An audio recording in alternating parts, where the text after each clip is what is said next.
Bonjour à tous, aujourd'hui je vous retrouve pour une nouvelle vidéo de la série La fleur du mois au crochet et aujourd'hui il s'agit du perce-neige pour le mois de janvier.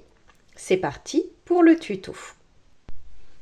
Voici le matériel que je vais utiliser pour réaliser mon perce-neige. D'abord, 2 pelotes de coton, un coton vert de la marque Hobbii et un coton blanc de la marque Drops Safran. Je vais utiliser mon crochet 2,5. J'aurai besoin d'un morceau de fil de fer d'environ 20 cm, d'une règle, d'un anneau marqueur, d'une aiguille à laine et de ma paire de ciseaux. On va donc commencer par la tige. On va venir faire une chaînette. Vous laissez une bonne quantité de fil, voilà, avant le début de la chaînette, avant de faire votre nœud coulant. Ça nous servira à fermer la tige à la fin du travail. Donc maintenant, vous allez faire 6 mailles en l'air. Puis, vous allez tourner de cette manière, vous voyez, et on va venir faire une maille coulée dans la première des mailles en l'air, celle qui est au niveau du nœud coulant, pour fermer notre cercle. Voilà ce que ça donne. Et en fait, maintenant, on va travailler en rond. Donc là, on vient faire 6 mailles serrées dans les mailles chaînettes. Voici ce que ça donne une fois que vous avez fait donc les 6 mailles serrées dans les 6 mailles en l'air. Vous voyez ici, on a un petit trou, c'est ce qui nous permettra de passer la tige de fer. Maintenant, vous allez donc continuer en rond à faire autant de rangs de 6 mailles serrées que nécessaire pour arriver à une tige de 16 cm. On se retrouve à ce moment-là.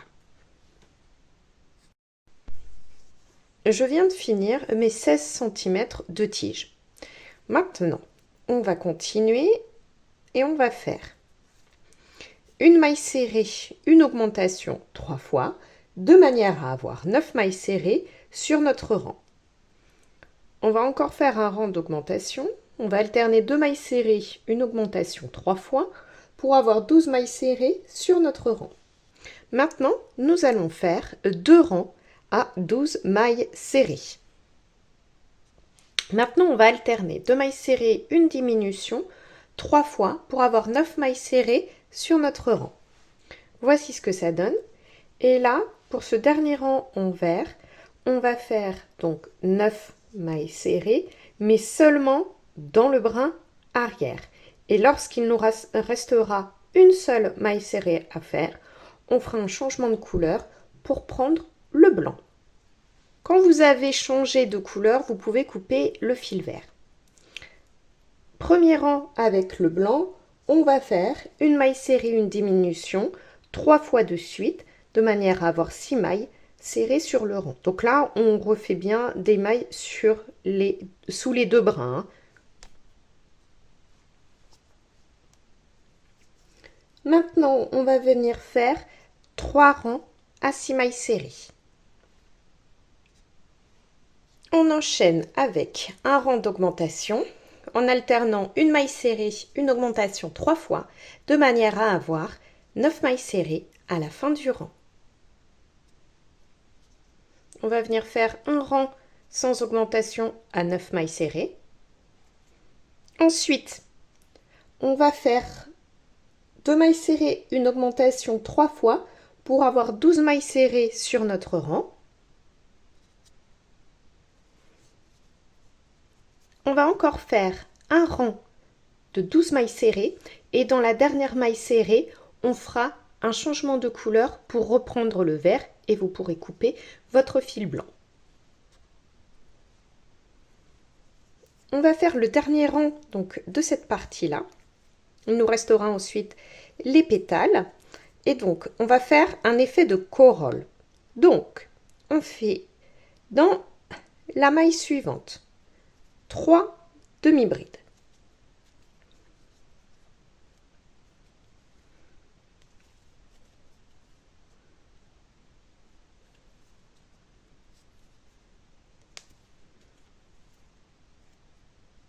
Puis, dans la maille d'après, une maille coulée.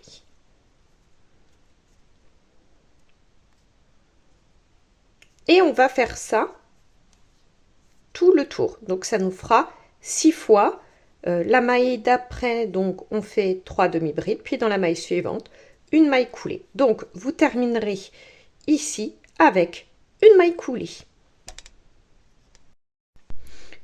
Donc voici ce que donne la partie tige et intérieure de la fleur. Et maintenant, il nous reste à faire les pétales. Donc on va poser la tige pour l'instant, prendre le coton blanc et je vais vous montrer comment faire un pétale.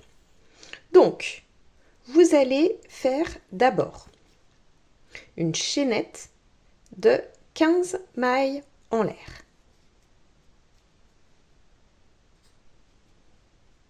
Ensuite, vous piquez dans la deuxième maille en l'air à partir du crochet et vous faites 14 mailles serrées.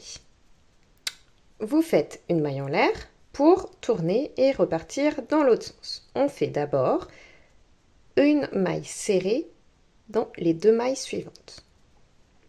Puis, dans les 3 mailles suivantes, on va faire une demi-bride.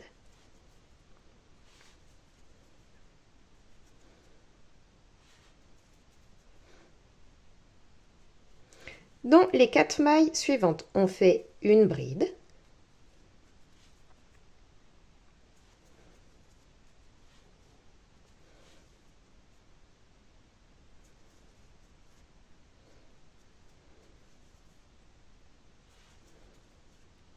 Dans les 3 mailles suivantes, on fait une demi-bride.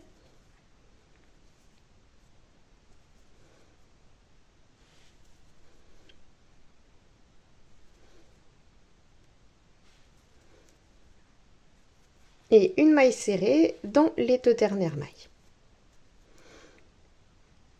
Au sommet, on va faire une maille en l'air et on va repartir dans l'autre sens et faire de la même manière. Dans les 2 premières mailles, une maille serrée, puis 3 demi-brides,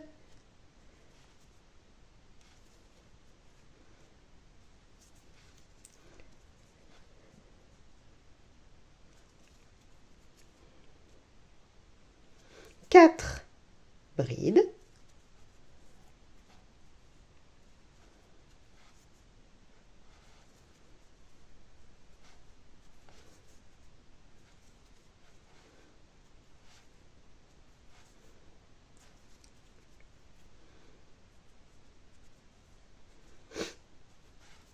trois demi-brides,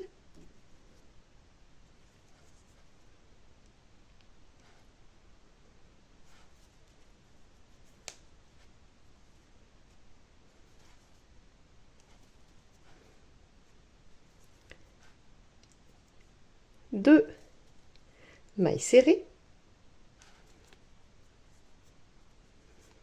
et à l'endroit de la dernière maille serrée, on va faire une maille coulée. Vous allez couper votre fil en laissant une longueur suffisante pour coudre le pétale à la tige. Donc voilà ce que donne votre pétale. Vous en faites encore 2 de la même manière et on se retrouve ensuite pour que je vous montre où les coudre.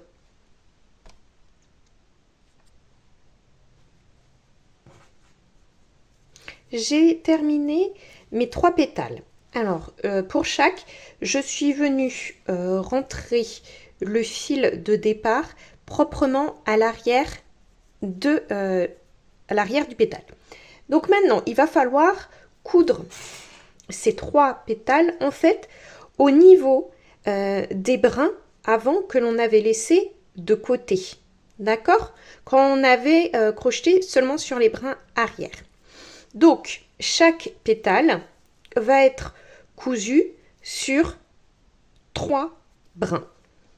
C'est pour ça qu'il y a 9 brins.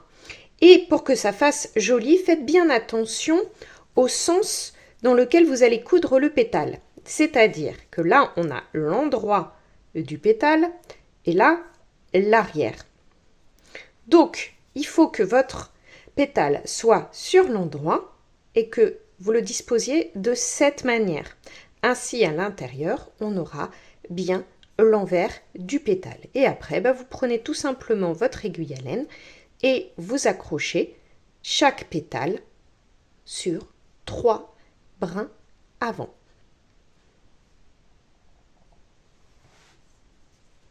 Et voici votre joli perce-neige.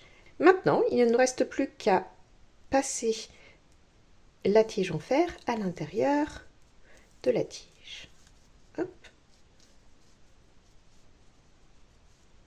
Voilà. Donc là, vous voyez, elle ressort ici.